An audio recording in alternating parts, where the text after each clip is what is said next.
Mbappé continue pas à faire des ravages, il accuse violemment Vinicius Junior. Mais c'est pas possible, j'arrive même pas à croire. Il n'a pas du tout épargné Arbeloa. Pour tout savoir, restez jusqu'à la fin de la vidéo pour tout découvrir. Let's go, découvrons les actualités. Madrid. Les amis, il est dit ici que le Real Madrid envisage de signer un buteur cet été. Est-ce que franchement, on a besoin d'un buteur? Est-ce qu'on a besoin d'un numéro 9? Je pense pas. On a Gonzalo Garcia, on a Hendrik. Ils sont de très bons numéros 9. Est-ce qu'on en a besoin de 9? Non! Recrutez-nous des milieux. C'est quoi toute cette dinguerie là? Recrutez-nous des milieux. Vous avez besoin de 9. Et qui va le faire la passe? Il va marquer le but. Kylian Mbappé? Vinicius? Mais soyons sérieux quand même. T'es gagné ici. Tout ça, ça colle de toi, Papi Pérez. Papi Pérez, ça colle de toi. En parlant de Papi Pérez, on a cet homme-là, Enrique Riquelme, a finalisé sa candidature à la présidence du Real Madrid. Il veut s'opposer à Florentino Pérez. Une annonce officielle sera faite cette semaine et il souhaitera organiser 2 débats face à face avec Florentino Pérez. Oui, l'information nous vient de Marc. Petit, est-ce que tu pourras? Est-ce que tu pourras? Son entourage l'a conseillé. L'a conseillé de ses minimes chances de réussir. Il s'est indiqué dans le viseur de Manchester United. Ils ont besoin d'un sauveur. Ils ont besoin d'un sauveur. Ils ont vu quelque chose en lui s'indiquer. Mais cependant, lui s'indiquer est concentré sur son projet avec le PSG. C'est clair. Lui s'indiquer, je pense pas qu'il va quitter le PSG. Tout se passe à merveille là-bas. Je pense pas qu'il va quitter. Yo, je sais même pas si l'information est vraie. Mais si l'information est vraie, c'est que c'est une dinguerie. C'est qu'une dinguerie. Mbappé est persuadé que Vinicius veut le faire passer pour le méchant. Le Français se sent maltraité par Arbeloa. Mais ça, c'est une dinguerie. Mbappé ne peut pas affirmer ça. Mbappé ne peut pas dire ça. Mbappé ne peut pas penser ça.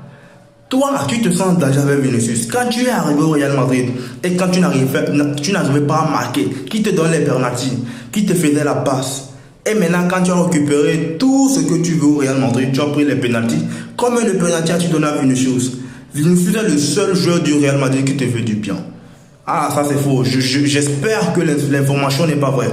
Que ces affirmations sont des fausses affirmations. J'espère. Oh yo les amis, aujourd'hui on va parler de José Mourinho et ses remaniements au vestiaire. Le potentiel départ est arrivé. Et les amis, bien avant tout, n'hésitez pas à vous abonner, à mettre un pouce bleu. Ça fait toujours plaisir au référencement. Let's go. C'est José Mourinho qui ne mâche pas du tout ses mots. Le gars là, il me plaît beaucoup. José Mourinho, il me plaît tellement beaucoup. Je pense pas que j'ai autant aimé un coach comme ça. Il dit ici que les noms des joueurs ne suffisent pas pour jouer automatiquement. Et il a raison, on a besoin d'un coach comme ça qui pourra mettre n'importe qui au banc. Ils devront courir et se battre pour leur place, sinon ils ne joueront pas. Et c'est clair, c'est ce José Mourinho, c'est ce genre de coach moi je veux au Real Madrid. Un coach capable, un coach qui peut mettre n'importe qui sur le banc, qui va même pas regarder toi t'es qui, toi un Mbappé, toi un Vinicius, il te met sur le banc tant que tu ne mérites pas de jouer. Mais le mercato du côté du Real, ça bouge tellement. Le mercato ne fait que bouger. Il est dit, si le Real Madrid cherche un arrière droit remplaçant sur le marché des transferts, ils sont très satisfaits de Trent Alexander-Arnold en tant qu'arrière droit titulaire. Ils sont très satisfaits, c'est-à-dire le Real Madrid en quête d'un défenseur qui va rester sur le banc et qui va de temps en temps relayer Trent Alexander-Arnold. Je ne sais pas si vous voyez quoi. Oui, on a besoin d'un latéral bien là, qui est solide défensivement, pas aussi fort offensivement et nul défensivement comme Trent Alexander-Arnold. Je pense que on doit renforcer ce côté-là parce que ce côté-là est tellement fragile. Ce côté-là est tellement fragile. En plus, le départ de Carvajal aussi, oui, il faut remplacer Carvajal. Que des bonnes nouvelles, que des bangers. Je suis tellement fier, je suis tellement fier de voir Hendrik participer à la Coupe du Monde. Sa première Coupe du Monde, il va la jouer à 19 ans seulement. Est-ce que vous vous rendez compte de la dinguerie?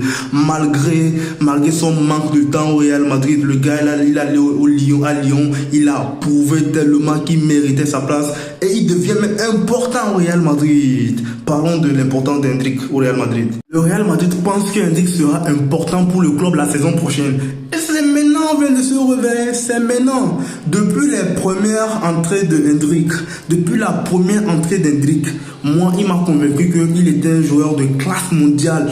Et ça, je discute avec personne. Depuis sa première entrée en Ligue des Champions, en Liga, je ne me rappelle pas trop.